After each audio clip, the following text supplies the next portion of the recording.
have a ton of stuff here that I am dying for you guys to try. So what is this, like haul, Chinese Asian grocery store haul? I don't know, it's like 4 or 5. But I got a ton of really cool stuff, so I can't wait to show you guys. So I thought we'd start off with leaves because I have been using a lot of leaves lately, like banana leaves, lotus leaves, all kinds of things, and I thought that I would kind of bring some of those out to you guys just to show you what they are. So the first thing, and you guys might know this from my vegan dim sum, my lotus wrapped glutinous rice, I think, is what I call it, and you guys can see this at dim sum all the time, but these are actually lotus leaves, and they are gigantic. They grow in ponds. They have like the lotus flower up top that's usually used for teas, but you can see how big they are, you know, in relation to me right now. But what they do is they grow actually super big in a circle. So this is basically half of the circle right now. So when they expand, they are super big. And usually what I've seen them in use is really just that lotus wrapped glutinous rice for dim sum. I probably don't know of too many other recipes, but in terms of smell, I want to say that it's a little bit like green tea. I've been trying to kind of think about like what flavors a lot of these leaves are similar to, and I want to say that it is green tea, and I'll kind of talk about the differences once I get to all of the other leaves, but it's kind of like a soothing, very gentle kind of green tea flavor that really, like when you steam rice in this, or when you, I bet you could steam a bunch of other things, it is super, super fragrant, and it's definitely a smell that I love, love, love. This whole thing cost me about, I think it was like $6 to $7, and there are 20, 30 leaves in there, so I mean, it's really not bad. I guess it depends on how often you use it, but when you don't use it, you can definitely store it somewhere because it stores dry. Something that I mentioned in the recipes actually is that this is pretty malleable actually, like even in its dry stage. Like I would say something like this for the jujube leaves, this is less malleable. Like you definitely need to get this super, super soft before you can work with it. This on the other hand, it's like you probably only need to steep it in water for about an hour and it's really good to go. This is definitely more of like a gentle, soothing kind of green tea smell. So there's this one. Okay, so the second one, let's do the jujube leaves. I happened to make the savory ones last time, but I'm looking to make the sweet ones, and it's actually made with sweet glutinous rice, sugar, and then also alkaline water, which is very interesting because alkaline, if you read about it in terms of cooking, it does a lot of different things to cooking, including just making things in general have a little bit more bite, have it be a little bit more crunchy. But I think in this particular kind of sweet jujube recipe, it serves as like a really interesting flavor enhancer. I guess the closest would be like, think baking soda or think like lye water, like what you would put on top of pretzels, and you kind of get that like basic-y type of flavor. Let's talk about this first. So it's called bamboo leaves, and I don't think it's the leaves of bamboo anymore. I think it's actually like reeds. They take reed leaves, and how I would describe this is like it's not outwardly as fragrant as this immediately, but when you steam it,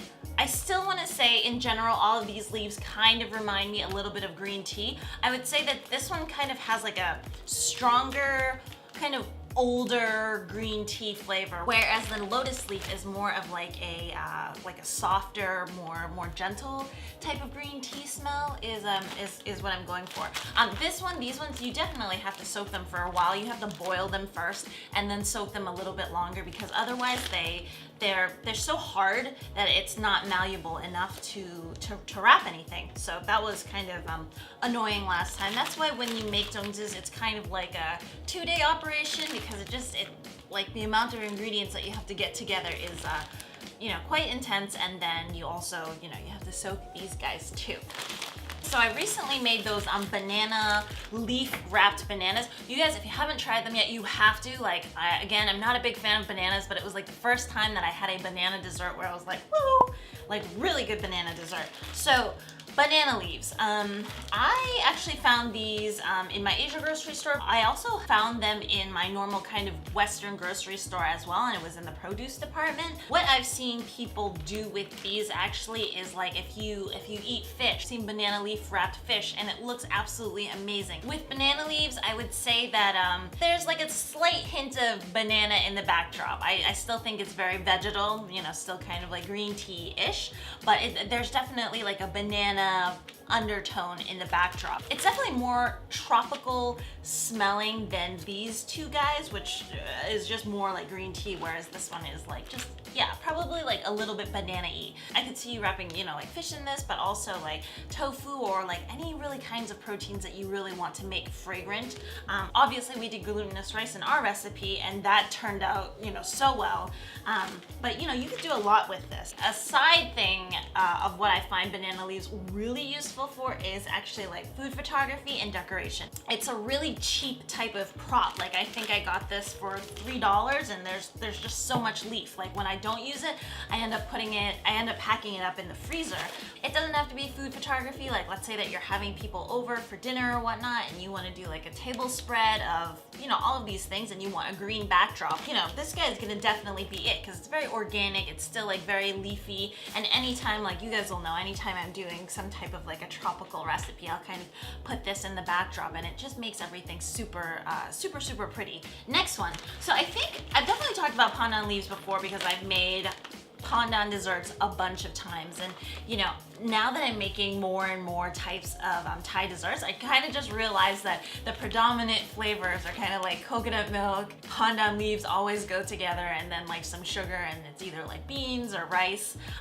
Obviously there's so much more to Thai desserts. I mean, they are so amazing with flavors, but you know, I've come to realize that the pandan is definitely a real staple in their desserts, and they actually sell in a lot of different names. There's pandan. This says it's like bay thoy leaves. I've seen them as is it pine screw leaves. This I found in the frozen section, and it's just, I told you before, it's just super fragrant. Like it does remind me of the banana leaves as well, where it's like green tea-esque with kind of like a slight tropical background, but it also reminds me of like sweetened milk as well, like something that's like kind of like super mellow and kind of sweet, and I almost want to say it's like a green tea latte, but you've already put the milk and you've already put the sugar in it. I wanted to show you guys because they come in just long leaves like this. And most of the time how I see, you know, Thai people use this, especially in desserts, is because it's like this. It's either put with some water and you just grind it up in the blender. It requires a pretty good blender to do because these things are super fibrous. So you can grind that and then strain that out and you'll get pandan juice. But then also this, like if you're just putting this in coconut milk just to flavor it a little bit, you just take the leaves and you just make a knot with it.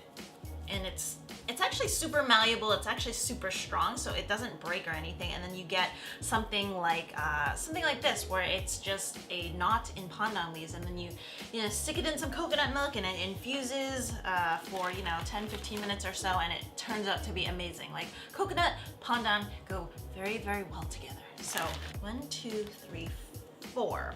So those are your 4 vegetal things that I got for you today. There's no more of those. So let's see what's next. I know that you guys have seen a lot in my recipes this vegetarian stir fry sauce from Lee Kum Kee. It is like a lifesaver for me because so much of, especially Chinese cooking or Southern Chinese cooking, is oyster sauce. It's like oyster sauce, soy sauce, garlic, you know, a little bit of rice wine and sugar. And those are kind of like the typical flavors of kind of Southern Chinese cooking. Like anything that you'll see like chicken recipes marinated with this, or like beef recipes marinated with this, and it's, you know, very general. And the thing is, you know, obviously with oysters, I can't have it as a vegan. So this vegetarian stir fry sauce, big lifesaver. In terms of taste, it's kind of like a sweetened, thickened soy sauce. Let's see what they have in. There's a fair amount of flavoring in here, but it's really useful, especially when a recipe calls for oyster sauce, because this is kind of like, it has a thicker consistency. It's sweet and salty at the same time, and even though it might not have the exact kind of that oyster flavor, in a lot of recipes, because there are so many ingredients being put in, you're not really going to notice. And so this has been very, very useful for me. And then also in the store, I found this. So it's vegetarian mushroom flavored stir fry sauce. I haven't tried this one yet. In the back it was saying, let's see, the Kumki vegetarian mushroom flavored stir fry sauce is all purpose, ideal for pasta, for fried rice, for bean curd. Use 5 tablespoons per 1 pound of food. So that's really good to know. I feel like this might have been catered more to a Western audience, because I feel like for this, like the back is just like, there's not really that much to it. It just says it's great as a dipping sauce, it's good for stir fry, etc., etc. But I like that they have, you know, kind of like a, it's not like a conversion table, but just basically directions on how to use this one. And it's good because, you know, mushroom, it has that umami flavor. It's very meaty, so you can really put it into anything and have it taste really good. So I'm very excited to try this. And in addition, this is in a plastic bottle, which is actually really nice because you end up having a lot of these glass bottles, and at the end of the day, sometimes they end up breaking if you drop them, or kind of more likely when you end up throwing them away. I end up having like a lot of like glass things. It makes the trash end up being, you know, super heavy. So the next one, these are bamboo shoots. They're bamboo shoot strips, and you can definitely, I've seen them at just like the normal Western grocery store.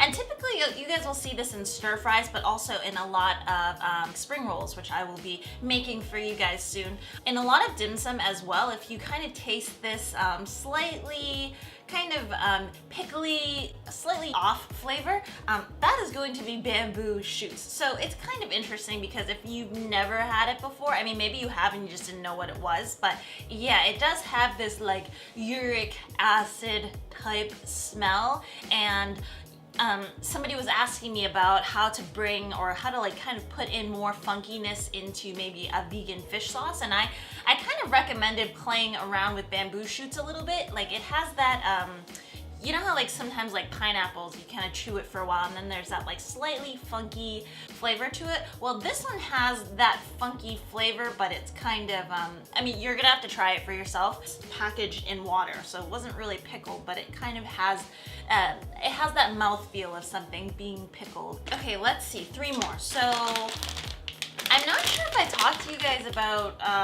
like jujube dates yet, but these are dried jujube dates.